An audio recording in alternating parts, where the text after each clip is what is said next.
नमस्कार दोस्तों, national news देख रहे हैं आप और मैं सुशील कुमार। लगातार ईवीएम का आंदोलन पूरे देश भर में एक बड़ा मुद्दा बनता जा रहा है। मेरे साथ में दिल्ली सरकार में रहे पूर्व मंत्री और मौजूदा वक्त में विधायक राजेंद्र पाल गौतम जी हैं, जो कि इस आंदोलन में जो है एक अहम भूमिका के तौर पर जो है लीड कर रहे हैं। सर, किस तरह से देख रहे हैं जो पुलिस की तरफ से कहा गया है कि आपको जो परमिशन नहीं दी गई? मैं इसे इस तरह से देखता हूँ कि पुलिस पूरी तरीके से भारतीय जनता पार्टी का टूल बन गई है।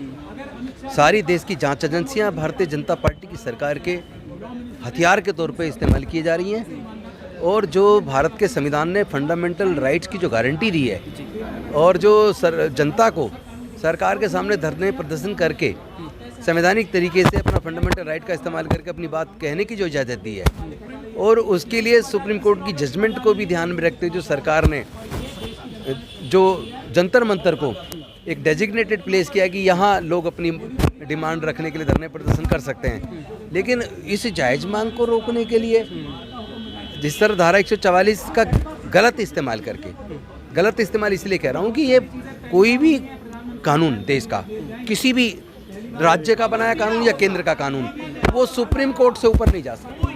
वो देश के देश के संविधान से ऊपर नहीं है। देश का संविधान फंडामेंटल राइट की गारंटी देता है, स्पीच एंड एक्सप्रेशन की आर्टिकल 1A के अंदर गारंटी देता है। तो ये तो क्लियर कट आपके मौलिक अधिकार का हनन है।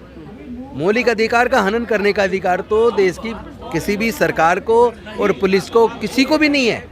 तो ये जो 144 का एक बहाना देके जो इसको परमिशन को कैंसिल किया है पुलिस ने, ये अवैध काम किया, गैर कानूनी काम किया है।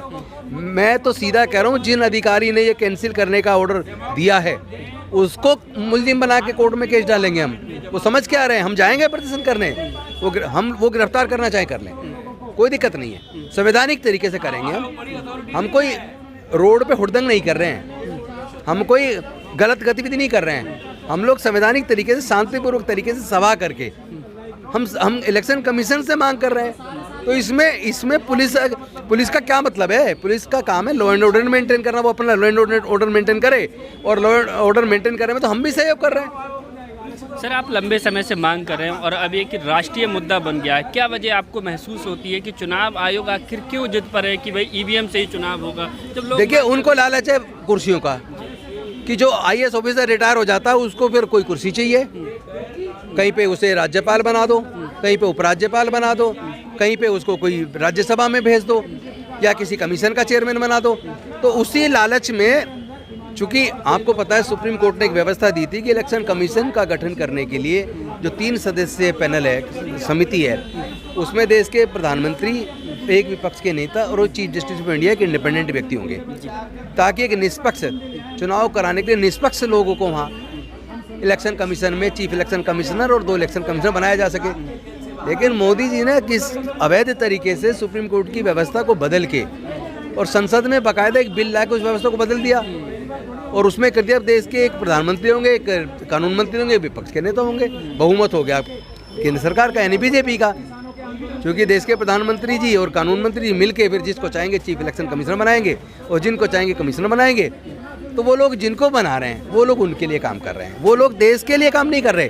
वो देश में जो संविधान ने उनको जिम्मेदारी दी है फ्री, फेयर एंड ट्रांसपेरेंट चुनाव कराने की, वो काम अपना जिम्मेदारी वाला काम करने की बजाय वो बीजेपी के इशारे पे काम कर रहे हैं, सरकार के इशारे पे काम कर रही है। इससे शर्मनाक बात कोई हो नहीं सकती, और इलेक्शन कमीशन को भी इसका खामियाजा भुगतना पड़ेगा। सर, इलेक्टोरल बॉन्ड पर जिस तरह से सुप्रीम कोर्ट ने फैसला दिया और चंडीगढ़ में जो पूरा घोटाला हो रहा था उस पर फैसला दिया, तो क्या लगता है ईवीएम को लेकर के सुप्रीम कोर्ट क्यों जो है कोई? मुझे लगता है कि जिस तरह 2 ऐतिहासिक निर्णय माननीय सर्वोच्च न्यायालय ने दिए, जिसके लिए हम माननीय सर्वोच्च न्यायालय का धन्यवाद भी करते हैं, वो इलेक्टोरल बॉन्ड जो एक अवैध वसूली थी उसको भी अवैध करार दिया, और साथ ही साथ जो मेयर का चुनाव था चंडीगढ़ का, उसमें जो धोखाधड़ी करके बीजेपी का मेयर बनाया था प्रिजाइडिंग ऑफिसर, और वो प्रिजाइडिंग ऑफिसर जो बीजेपी के अल्पसंख्यक मोर्चे का पदाधिकारी है, उसको भी अवैध किया और होस्टेडिंग को भी रोक लगाई। मुझे पूरी उम्मीद है कि देश के संविधान और लोकतंत्र को बचाने के लिए देश का सर्वोच्च न्यायालय बहुत जल्दी ईवीएम हटाकर बैलेट पेपर से चुनाव कराने वाली जो पिटीशन उनके सामने है उसको भी जल्दी स्वीकार करेगा।